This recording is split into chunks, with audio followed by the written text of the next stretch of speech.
हरतालिका तीज का पूजन व्रत कुंवारी कन्या कर सकती है, शादी होने के बाद भी नारी कर सकती है। अंतिम अवस्था तक प्राण छूटे तब तक हरतालिका तीज का व्रत नहीं छोड़ना चाहिए। एक व्रत हमेशा याद रखो, एक एकादशी और एक हरतालिका।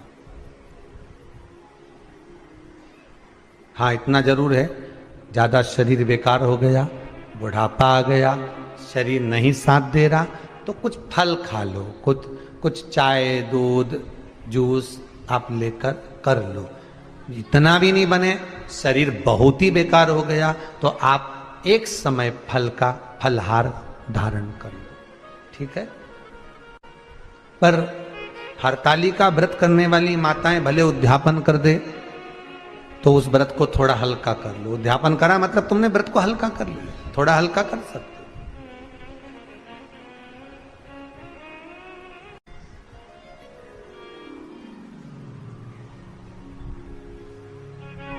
हरतालिका तीज का जो व्रत का उद्यापन करते हैं उसमें 5 चीज रखते हैं ना, 5 कपड़े स्त्री के, 5 कपड़े पुरुष के, 5 तरह का अनाज, 5 तरह का फलहार, 5 तरह का फल।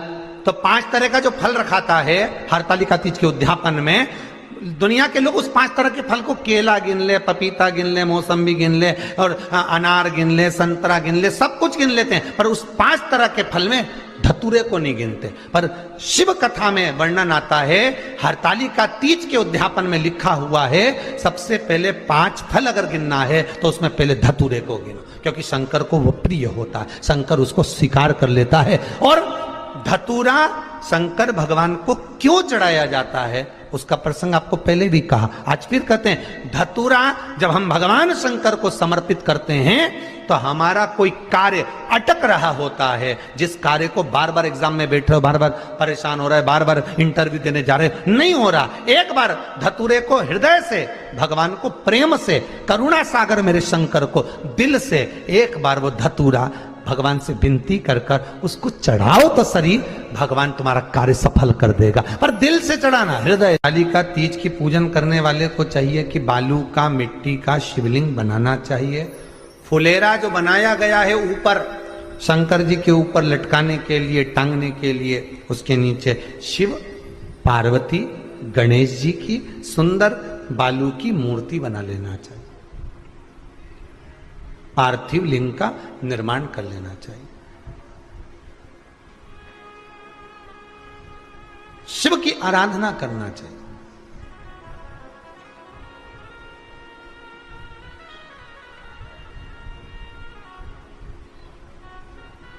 जो फल आपके पास में हो शंकर को समर्पित करना चाहिए, पूजन करना चाहिए,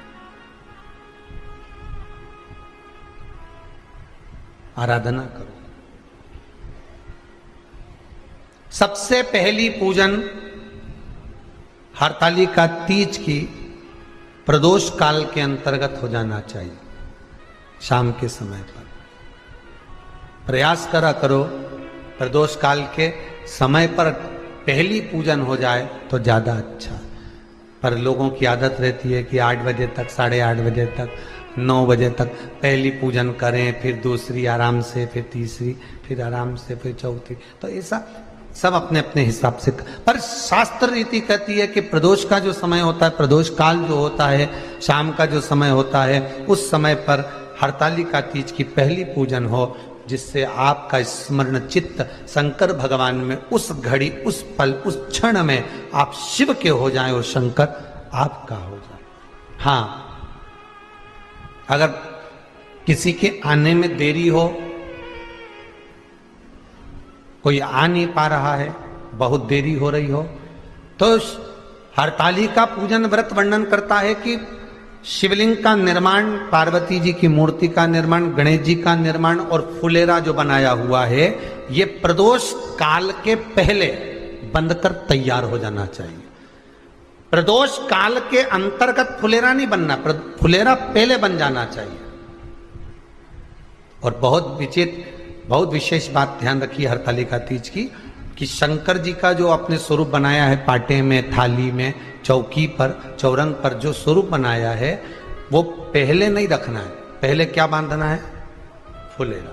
पहले फुलेरा बांधिए, उसके बाद उसके नीचे शंकर जी को रखिए। कई अब जो हरतालिका तीज का पूजन करते हैं तो उनके लिए हो गया। अब दूसरे के लिए भी सुन ले। जो नारी हरतालिका तीज का पूजन नहीं करती, व्रत नहीं करती, साधना नहीं करती, उसके लिए भी कहा गया कि आप अगर ये व्रत नहीं करते हो तो एक कार्य जरूर करना, कहीं पर फुलेरा बंधा हो, हरतालिका की पूजन हो रही हो, 5 मिनट 10 मिनट निकालकर अपने आसपास के किसी पौधे में से पत्तियां लेकर या पुष्प लेकर, 5 वृक्ष की पत्ती या 5 वृक्ष के पुष्प लेकर शंकर भगवान को जब पूजन हो रही हो, 5 मिनट माताएं जब पूजन कर रही हों, तब आप भी उस पुष्प को, उस पत्तियों को शंकर को समर्पित कर सकते हो। ये नहीं चढ़ा सकते तो 5 फल नहीं चढ़ा सकते तो 5 कुछ भी पुष्प आदि का आप शिव को समर्पित करो। पर क्यों चढ़ाया जाता है, किस लिए चढ़ाना चाहिए? तो कहा कन्या स्त्री अगर मान लो हरतालिका का व्रत नहीं करती, पूजन नहीं करती, आराधना नहीं करती, तो वो कन्या, वो नारी, वो स्त्री, वो पुरुष कार्य तो बहुत करेगा, दुकान भी 4 चलाएगा, व्यापार भी बढ़ाएगा, पर संपदा को जोड़ नहीं पाएगा। 1 रुपए कमाएगा, 1.25 रुपए खर्च वाला काम चलेगा।